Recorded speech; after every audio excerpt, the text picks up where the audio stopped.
Friends, आज हम English section के क्वेश्चन डिस्कस करेंगे जो 24 जुलाई को हमारा एग्जाम हुआ था इवनिंग शिफ्ट में, उस पेपर के। पहला क्वेश्चन हम देखते हैं। पहले क्वेश्चन में कह रहा है सेलेक्ट द वर्ड, यानी हमें वो वर्ड सेलेक्ट करना है that is not an antonym of the another word by way of adding A prefix. यानी इसका कहने का मतलब ये है, प्रीफिक्स को ऐड करने के बाद हमारा जो मेन वर्ड है, जो हमारा मेन वर्ड है उसका एंटोनिम नहीं होता, हमें वो वर्ड सेलेक्ट करना है।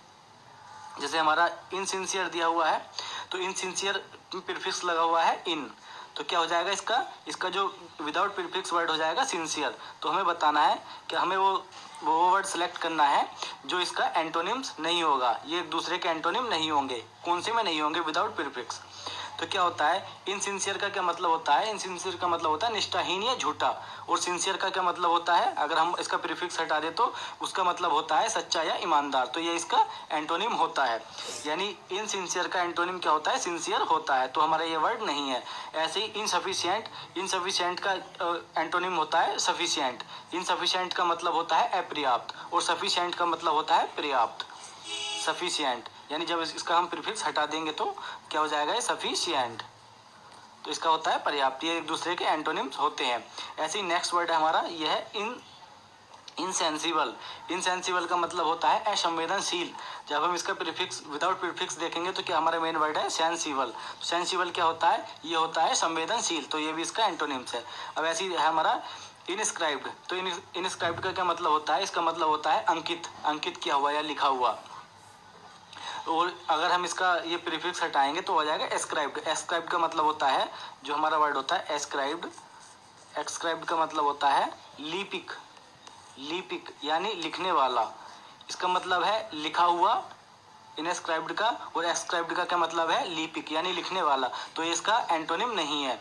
ये क्या है? इसका एंटोनिम नहीं होता। अगर हम इसका इन हटा देंगे, आई एन प्रीफिक्स हटा देंगे तो इसका एंटोनिम नहीं आएगा। तो हमें यही बताना था कि कौन सा वर्ड है। तो हमारा कौन सा वर्ड है? इनस्क्राइब्ड।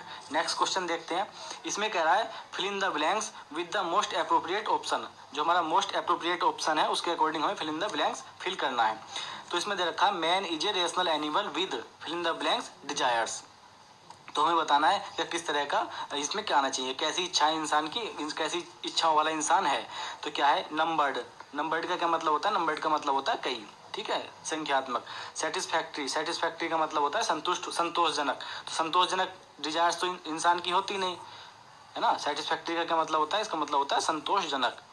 तो संतोषजनक तो इच्छा इंसान की होती नहीं, तो ये भी नहीं आएगा, नंबर्ड भी नहीं आएगा। नेक्स्ट हमारे देखते हैं ऑप्शन क्या है। नेक्स्ट ऑप्शन है हमारा यहाँ पे न्यूमेरिकल। न्यूमेरिकल का क्या मतलब होता है? न्यूमेरिकल का मतलब होता है संख्यात्मक। तो क्या इसके ये भी होनी, संख्यात्मक इच्छाएं भी इंसान की नहीं होती। फिर होता है इनसेटिसेबल। तो ये क्या है? इनसेटिसेबल का मतलब होता है जो सेटिस्फाई ना हो, ठीक है, यानी तृप्त ना हो, अतृप्त। तो क्या होता है? इंसान की जो इच्छाएं होती हैं वो इनसेटिसेबल होती हैं। तो इस पर ऑप्शन क्या आ जाएगा हमारा? फोर्थ ऑप्शन ठीक हो जाएगा। नेक्स्ट क्वेश्चन है हमारा, इसमें कह रहा है select the sentence structure that is meaningful and grammatically correct. तो हमें बताना है जो भी ग्रामेटिकली करेक्ट है और मीनिंगफुल है वो हमें सेंटेंस अपना बताना है। यानी जो भी मीनिंगफुल है, अर्थपूर्ण है जो भी, और ग्रामेटिकली करेक्ट है। सबसे पहले पढ़ते हैं हम एक, इससे जब हम अपना एक सेंटेंस पढ़ेंगे उससे बेसिक पता चल जाएगा कि हमारा सेंटेंस क्या है, क्या कह रहा है। तो इसमें कह रहा है every citizen should work for the welfare of his country. यानी प्रत्येक नागरिक को अपने देश के हित या कल्याण के लिए काम करना चाहिए। इसका मतलब ये है। तो अगर देखें तो ये हमारा बिल्कुल सेंटेंस जो है ग्रामेटिकली बिल्कुल ठीक है और मीनिंगफुल भी है। यानी every citizen should work for the welfare of his country. तो ये हमारा जो मीनिंगफुल है और ग्रामेटिकली भी करेक्ट है। ग्रामेटिकली करेक्ट कैसे? शुड के बाद क्या आता है? वर्ड की फर्स्ट फॉर्म आती है, वर्ड की फर्स्ट फॉर्म दी हुई है, और बाकी पूरा सेंटेंस एक तरीके से मैनेजेबल है। नेक्स्ट देखते हैं। नेक्स्ट में क्या कह रहा है? The welfare of his country should work for every citizen. ये तो बिल्कुल ही वो अनमीनिंगफुल हो गया, ठीक है, इसका कोई अर्थ ही नहीं निकल रहा है, ये अनमीनिंगफुल है। ऐसे he should work every country every citizen for the welfare of his country, ये भी क्या है? अनमीनिंगफुल है। ऐसे ही हमारा फोर्थ भी अनमीनिंगफुल है। तो हमारा ऑप्शन क्या हो जाएगा? फर्स्ट ऑप्शन हो जाएगा। इसका मतलब है प्रत्येक नागरिक को अपने देश के हित के लिए काम करना चाहिए।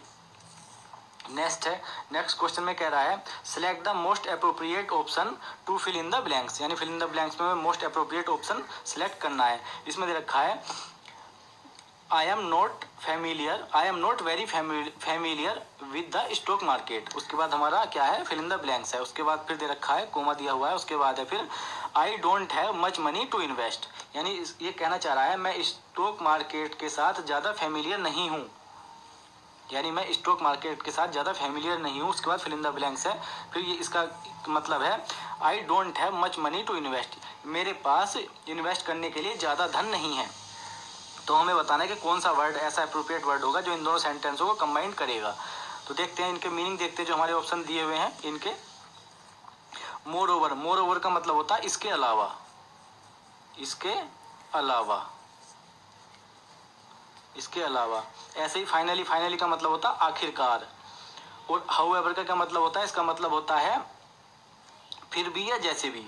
एज ए रिजल्ट का मतलब होता है एज ए रिजल्ट ही होता है। तो इसमें क्या जाएगा, अगर हम देखते हैं तो फाइनली नहीं आ सकता, ठीक है, हाउएवर भी नहीं आ सकता, एज ए रिजल्ट भी नहीं आ सकता। तो क्या आएगा, मोर ओवर आएगा। मोर ओवर का मतलब होता है इसके अलावा। तो क्या सेंटेंस हो जाएगा हमारा, आई am not very familiar with the stock market, मैं स्टॉक मार्केट के साथ ज़्यादा फैमिलियर नहीं हूँ। मोर ओवर, इसके अलावा, I don't have much money to invest, और मेरे पास इन्वेस्ट करने के लिए भी ज़्यादा धन नहीं है। तो क्या हो जाएगा हमारा, मोर ओवर, इसका ऑप्शन ठीक हो जाएगा।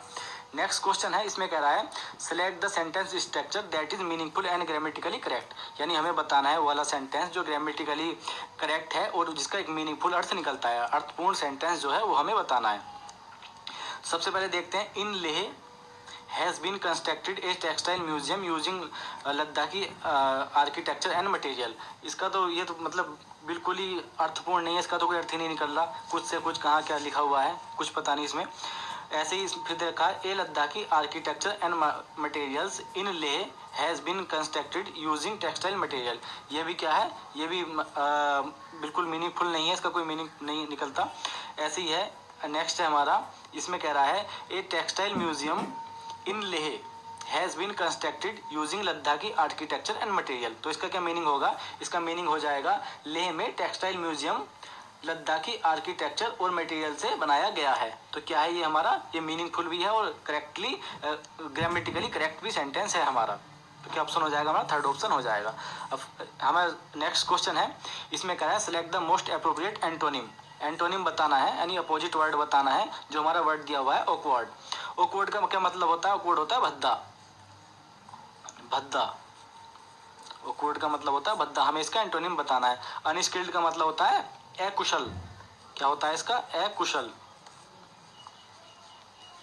ऐसे ही अगर हम देखेंगे, इरिटेबल का मतलब होता है जो क्या चिड़चिड़ा होता है, जैसे इरिटेबल बोलते हैं जो इरिटेट करता है, चिड़चिड़ा। ऐसे पेनफुल, पेनफुल का मतलब होता है दुखदायक, ठीक है, दुखद जो पेनफुल होता है। और ग्रेसफुल का मतलब होता है सुंदर या आकर्षक। तो एंटोनिम बताना था, इसका मतलब था भद्दा, तो भद्दे का क्या हो जाएगा, सुंदर या फिर आकर्षक। तो इसका एंटोनिम हो जाएगा हमारा ग्रेसफुल। ऑकवर्ड का एंटोनिम होता है ग्रेसफुल। नेक्स्ट क्वेश्चन है हमारा, इसमें कह रहा है select the sentence structure that is meaningful and grammatically correct. यानी 3 क्वेश्चन आए हैं इस पे, ग्रामेटिकली करेक्ट या फिर मीनिंगफुल सेंटेंस पे। इसका हम कैसे, अगर आपको रीडिंग एबिलिटी अच्छी है ना आपकी, आप न्यूज़पेपर पढ़ते हो डेली इंग्लिश का, तो इन क्वेश्चन को इजीली आप क्वेश्चन को कर सकते हो, ठीक।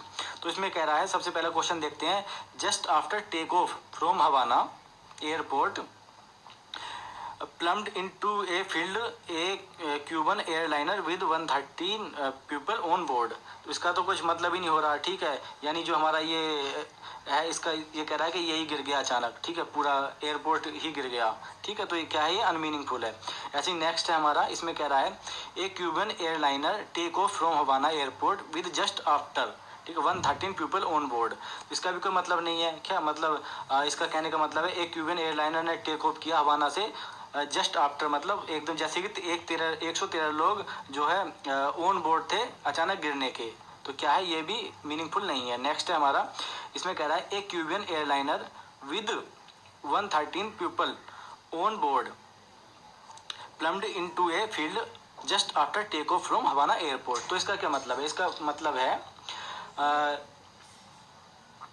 एक जो क्यूबन एयरलाइनर था वो 113 लोगों के साथ अचानक गिर गया एक किसी फील्ड में, एकदम से जैसे ही उसने टेक ऑफ किया हवाना एयरपोर्ट से। तो इसका मतलब है हमारा, इसका मतलब ये हो जाएगा। तो ये हमारा क्या है, मीनिंगफुल भी है और ग्रामेटिकली करेक्ट भी है। नेक्स्ट क्वेश्चन है हमारा, इसमें देखते हैं इसमें कह रहा है select the most appropriate option, fill in the blanks. हमें फिल इन द ब्लैंक्स करना भरना है अपने मोस्ट अप्रोप्रिएट वर्ड से। यहाँ पे क्या आएगा, तो सबसे पहले देखते हैं क्वेश्चन क्या कह रहा है। क्वेश्चन में कह रहा है have you told the newspaper man not to deliver the newspaper for the next 2 weeks. यानी ये कह रहा है क्या तुमने अगले 2 वीक्स तक न्यूज़पेपर नहीं देने के लिए न्यूज़पेपर वाले को कह दिया है। ठीक है, तो रिप्लाई करता है नेक्स्ट में, वो कहता है I fill in the blanks the newspaper man just 2 days before we leave. यानी वो कहने का मतलब है, वो कहना चाह रहा है क्या मैं अपने जाने से केवल 2 दिन पहले न्यूज़पेपर वाले से कहूँगा। तो क्या हो जाएगा, इसमें क्या आना चाहिए, विल टेल, यानी वो कहेगा, इन फ्यूचर कहेगा। तो क्या आ जाएगा यहाँ पे, विल टेल आना चाहिए। तो हमारा ऑप्शन हो जाएगा सेकंड ऑप्शन ठीक हो जाएगा। नेक्स्ट है हमारा, इसमें कह रहा है फिल इन द ब्लैंक्स बताना है अप्रोप्रिएट ऑप्शन के साथ। तो सेंटेंस है हमारा his friends was surprised to hear him say that he was fill in the blanks even in a crowd. यानी जो सेंटेंस है हमारा, और उसका हम हिंदी ट्रांसलेशन देखें तो क्या आएगा, उसका फ्रेंड्स उसे सुनकर चकित था कि वह भीड़ में भी तन्हा था, अकेला था या तन्हा था। तो क्या आना चाहिए यहाँ पे, एलोन आना चाहिए। ठीक है, अगर हम इसका मीनिंग वर्ड देखेंगे तो एलोन, एलोन का मतलब भी अकेला होता है और लोन का मतलब भी अकेला होता है। एलोन जो होता है वो हमारा एडवर्ब होता है, एलोन हमारा एडवर्ब होता है, और लोन हमारा एडजेक्टिव होता है, एडजेक्टिव। तो लोन जो है ये नाउन से पहले आएगा, किससे पहले आएगा, नाउन से पहले। और ये हमारा एडवर्ब क्या होता है, ये वर्ब के बाद आता है। ठीक है, वर्ब को क्वालिफाई करता है। तो क्या यहाँ नाउन है नहीं, तो क्या हमारा लोन आ नहीं सकता, तो क्या आएगा यहाँ पे, एलोन आएगा। तो इसलिए हमारा ऑप्शन ठीक हो जाएगा, फर्स्ट ऑप्शन ठीक हो जाएगा।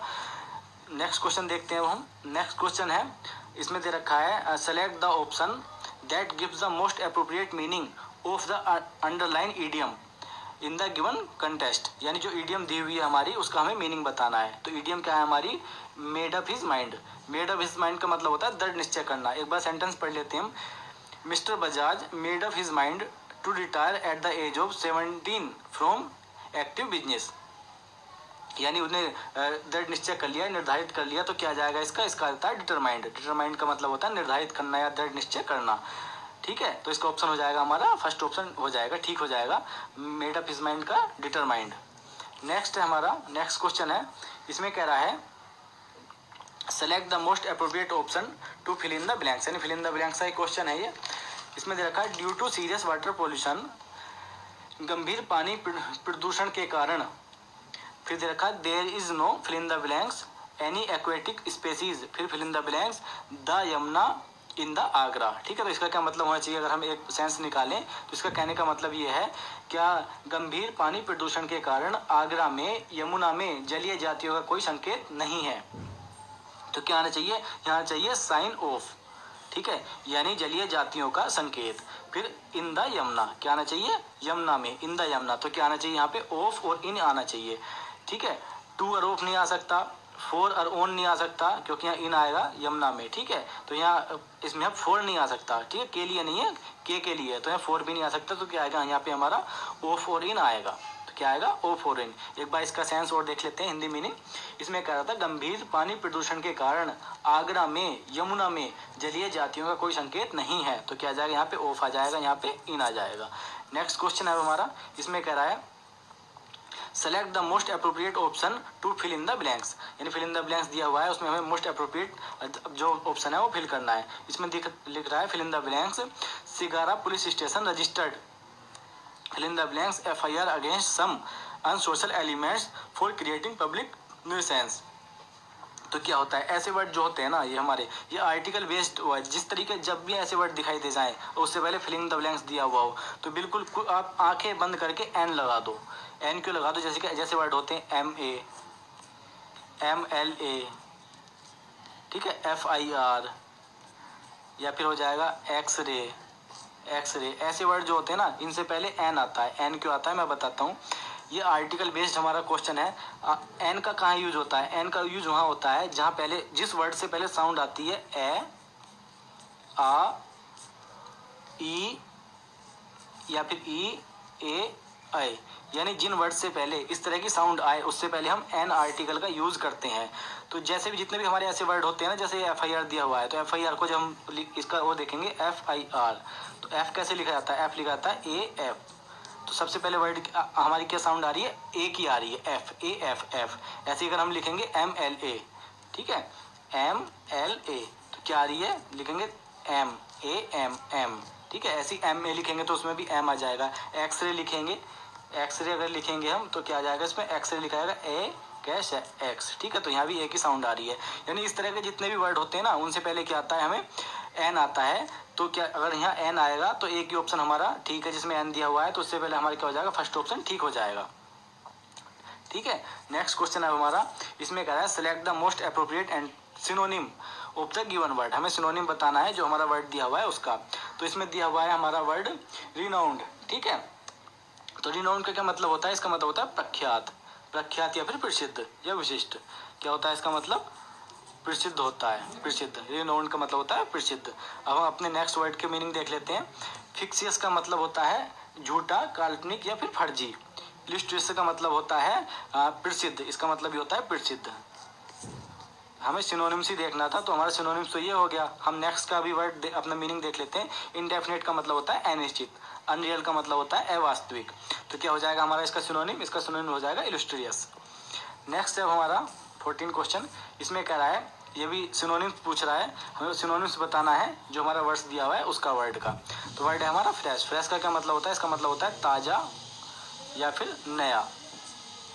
फ्रेश का मतलब होता है ताज़ा या फिर नया। तो इनके मीनिंग देख लेते हैं हम क्या क्या है। सबसे पहले दिया हुआ हमारा न्यू। न्यू का क्या मतलब होता है नया, तो इसका सिनोनिम्स तो हमें मिल गया, सिनोनिम्स उसका हो जाएगा न्यू, फ्रेश का। अब जो हमारे वर्ड है उनका भी एक बार मीनिंग देख लेते हैं। स्टेल, स्टेल का मतलब होता है बदबूदार, बदबूदार। ऐसे ही देखेंगे डिकम्पोज्ड का मतलब होता है सड़ा हुआ, सड़ा हुआ या फिर अवघटित किया हुआ, सड़ा हुआ। डिकम्पोज्ड खाद होती है ना, वैसे ही डिकम्पोज्ड। और एनिक्सिस का मतलब होता है उत्सुक या फिर चिंतित, इसका मतलब होता है उत्सुक या चिंतित। तो हमारा इसका सिनोनिम्स हो जाएगा न्यू। नेक्स्ट क्वेश्चन है हमारा, इसमें कह रहा है ये fill in the blank based question है। अप्रोप्रिएट हमें फ्रेज बतानी है, क्या आएगी यहाँ पे। तो क्वेश्चन है हमारा, he is difficult person, I can not fill in the blanks with his behaviour, ठीक है। तो क्या होता है, जो पुट अप विद होता है ना, पुट अप विद, ये तो देख के पता चल रहा है इसमें। पुट अप विद का मतलब होता है बर्दाश्त करना या फिर सहन करना, यानी बर्दाश्त करना, बर्दाश्त करना या फिर सहन करना, पुट अप विद का मतलब होता है। तो क्या आ जाएगा यहाँ पे, ये उसी की सेंस दे रहा है कि वह एक डिफिकल्ट पर्सन है, he is a difficult person, I can not put up with his behaviour, मैं उसके बिहेवियर को, उसके स्वभाव को बर्दाश्त नहीं कर सकता। तो क्या आ जाएगा यहाँ पे, पुट अप विद आ जाएगा। पुट अप विद का मतलब होता है बर्दाश्त करना है, सहन करना है, ठीक, टोलरेट करना। अब नेक्स्ट है हमारी कॉम्प्रहेंशन बेस्ड क्वेश्चन है। मैं आपको कॉम्प्रहेंशन दिखा देता हूँ किस तरह की कॉम्प्रहेंशन आई थी। ये कॉम्प्रहेंशन है, आप इसको एक बार पढ़ लेना, कॉम्प्रहेंशन को वीडियो को पॉज करके पढ़ लेना इसे, जिससे कि आपको आसानी हो एक गैस करने में किस तरह की कॉम्प्रहेंशन आ रही है, कैसे क्वेश्चन को मैनेज करना है, किस तरीके से नहीं करना है। ये हमारी कॉम्प्रहेंशन है, इस पर बेस्ड क्वेश्चन दिए हुए हैं 5। आप वीडियो को पॉज करके इसको आराम से पढ़ लेना और उसके क्वेश्चन देख लेना, ठीक है। तो ये हमारी कॉम्प्रहेंशन है, इसका ये फर्स्ट क्वेश्चन है। इसका आंसर भी दिया हुआ है, देखना किस तरीके से क्या क्या आंसर है, इसी के बेस्ड आंसर है। नेक्स्ट हमारी कॉम्प्रहेंशन नेक्स्ट क्वेश्चन हमारा ये है इसका, और उसके बाद हमारा 18 क्वेश्चन ये है, थर्ड क्वेश्चन कॉम्प्रहेंशन का। और इसका 19 यानी फोर्थ क्वेश्चन देख लेते हैं क्या है। फोर्थ क्वेश्चन हमारा इसका 19 क्वेश्चन ये है। उसके बाद हमारा लास्ट क्वेश्चन इस सेक्शन का, इस कॉम्प्रहेंशन का भी लास्ट क्वेश्चन हमारा ये है। फ्रेंड्स, ये 20 क्वेश्चन थे जो इंग्लिश सेक्शन में आए हुए थे 24 जुलाई को हुए इवनिंग शिफ्ट में पीजीटी पेपर जो हुआ था उसके। अगर आपको हमारी वीडियो अच्छी लगी हो तो हमारे इस वीडियो को लाइक कीजिएगा, और आपने अगर अभी तक हमारे चैनल को सब्सक्राइब नहीं किया है तो हमारे चैनल को सब्सक्राइब भी कर दीजिए।